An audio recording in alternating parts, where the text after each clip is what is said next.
Okay, tribe, an update on the garden eggs, the Intore garden eggs that I started from seeds back in January.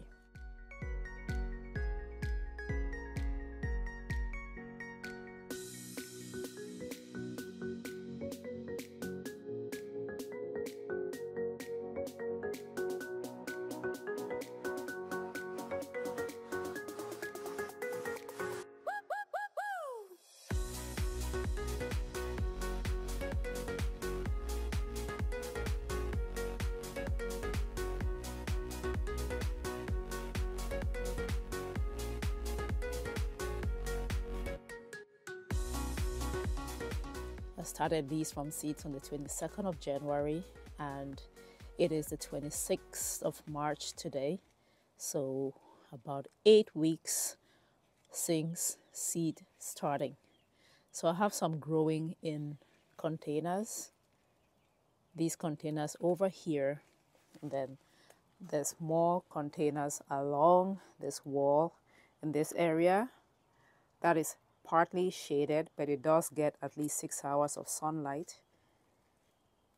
Same garden egg, same container, same soil mixture, which I shared how I amend the soil to plant these garden eggs. Guys, if you're going to plant your garden eggs in containers, make sure that it is a big container. This is at least 5 gallons. So you want a big container because the garden egg grows really big. So this is a 5-gallon bucket. And always make sure you have drainage in your containers, so that when you water or when it rains, the water can drain through and it's not waterlogged. And you know, when the roots are waterlogged, they basically drown. So the garden eggs are producing flowers. This is 8 weeks after seed starting. 8 weeks post seed starting. My garden is in Houston, Texas, Zone 9A. I have flowers. Now, granted, some of the flowers have been dropping without producing the fruit. I've seen some blossom drop, but I'm not worried because I've seen that with other eggplants or garden eggs that I've planted over the years. The initial flowers drop, but eventually they do produce fruits. So guys, I went ahead and planted some pollinators next to my garden eggs. Well, I could put them anywhere, but I planted them here because I had this little space here. Not only does it look beautiful, these flowers are functional. They are pollinators, meaning they attract insects that help with pollination. And if you're growing vegetables that you grow because of the fruit, for example, garden eggs, peppers, and stuff like that in your garden, you want to attract pollinators to your garden because some of these things are pollinated by insects. The marigold over there also repels pests in the garden. So just something to think about. Now let's talk about pruning.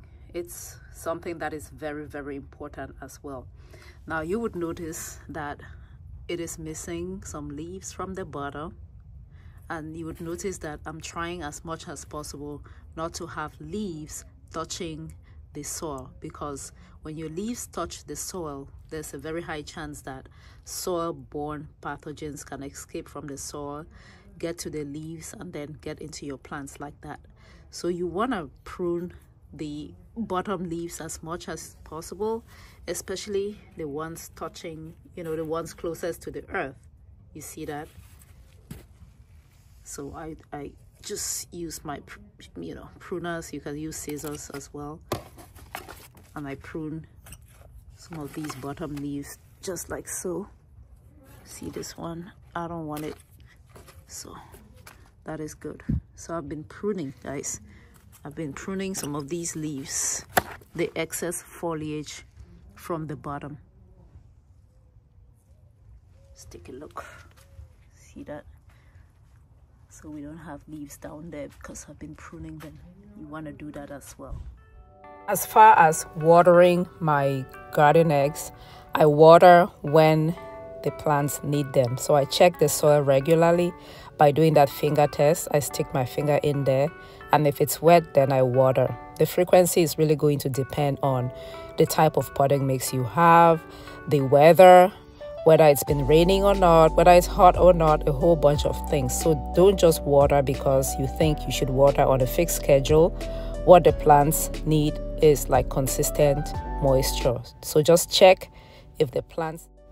Okay, 2 weeks after transplanting the garden eggs, I am applying this all-purpose water-soluble fertilizer. You can use any one, organic or not.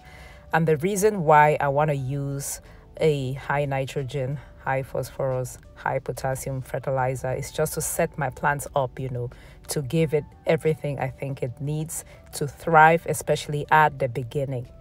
So I am following the instructions on the label per the manufacturer and diluting about 1/4 cup in a 5-gallon bucket of water.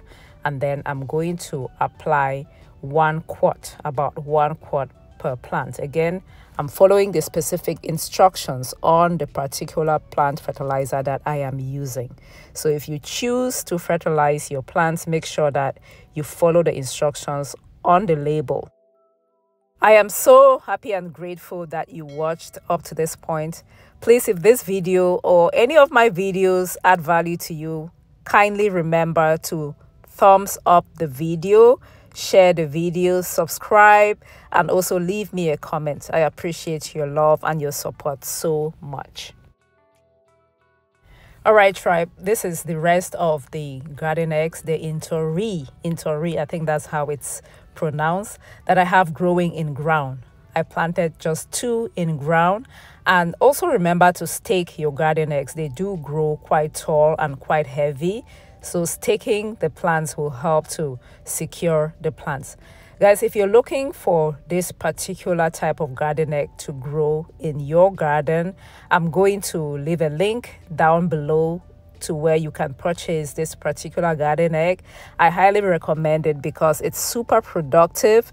It takes only about 8 weeks to mature from transplanting, so it's perfect for gardening, zones with a shorter growing season. People further north can successfully grow this garden egg. So check out that link and place your orders. Thank you so much for supporting me by clicking on my link and also supporting the people that are making these seeds available to us.